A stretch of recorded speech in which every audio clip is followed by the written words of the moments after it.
Welcome to Fox 18 Sports Sunday. We got the guys from the QC River Bowl here, the flag football tournament that also helps give back. Obviously, big back-to-school supplies was the theme.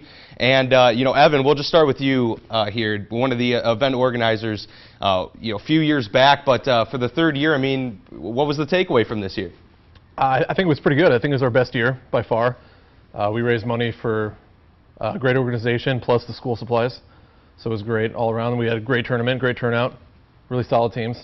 Yeah, quite a few teams coming on board for this one.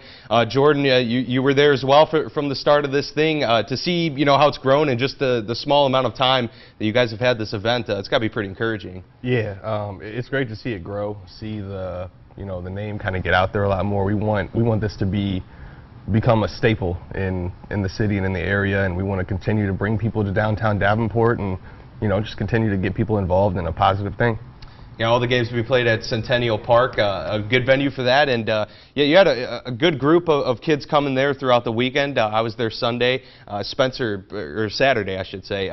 Spencer, tell me kind of what this weekend was like, kind of getting to see all of the work that you guys have put in, and once again another successful year. Yeah, it was great. All the kids came out Saturday, mostly Saturday, and yeah, it was a phenomenal time, man. It was hot, but yeah, it was just great. Well, it combines giving back plus a good workout, right? So that, I mean, that always helps. And you guys are able to pair with Steamwheelers receiver Kevin Rudd here, also Davenport Central grad. So all four guys, local guys here, but Kevin, what was it? It seemed like you really just jumped at the opportunity to become involved with this. Most definitely. I've been removed from the Quad Cities for about roughly 8 years now, and now that I came back, and I love football, and all of my friends have grown up playing sports, and I just wanted to do something with these guys to raise awareness for the BTS school supplies for the kids, and along with parlaying what I was doing with Adidas. But it was just huge to do something big for my city with my friends that I grew up with in high school. It was amazing.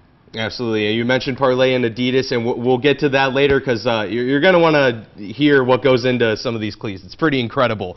But Evan, coming back to you, a few years ago when you guys were thinking about starting this thing, getting it going, what was the motivation behind it? And, I know that you guys wanted to make sure that flag football, was the part of this, that it was really something that you guys were looking for. Yeah, we all love football, and I think we've played in leagues around for a while, and so we kind of just wanted to come together, make a tournament, and then just a nice charity to give back as much as we could. Yeah, Jordan, going off of that, when you guys were kind of deciding to put this whole thing together, it seems like it's something that not everyone has to do. You guys could have just done a flag football tournament for yourselves, but you decided to kind of rally around the community in this aspect. So what was the biggest motivating factor behind all of that? Well, kind of like what you alluded to in the first place, there's really no flag football or organized flag football in the summertime. There's, some fall leagues, but we love the fall leagues that we're in. We love playing flag football and any type of, activities like that. So we wanted to do something in the summer, and we thought, well, we're right after the Bics. It's right when kids are getting ready to go back to school. Why not make this something where, even people who are not directly involved in the tournament, they still have something that entices them to come down and, get school supplies for their kids, and just really trying to do something positive. And Spencer, what were you guys able to give in terms of supplies and donations as well? Yeah, so I think we ended up with about like $800 for the school supplies, which are basically all donated or all picked up this weekend, and then we have somewhere around like $750 to $1,000 left to give to the King's Harvest Pet Supply or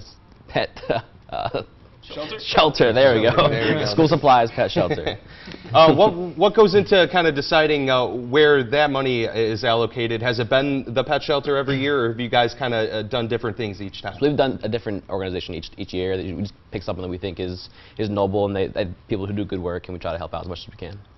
Kevin, in terms of you being a Steamwheeler, obviously first year back for the organization, and then you're able to come back home. How big was it to kind of be a part of the Steamwheelers and have that recognition combined with this event? It was amazing. I just wanted to most importantly, shine a spotlight on what my guys were doing in the Quad Cities, and I knew if I had the platform that could bring a bigger light to what they were doing, I most definitely wanted to use it. So, I got in touch with them like, hey, if I throw the Steamwheelers name on it to give you guys more attention, is that okay?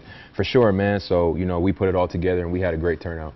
Absolutely, yeah. Definitely tons of football going on this past weekend. We got more with the guys from QC River Bowl up next, and we're going to talk about these cleats. Stay tuned.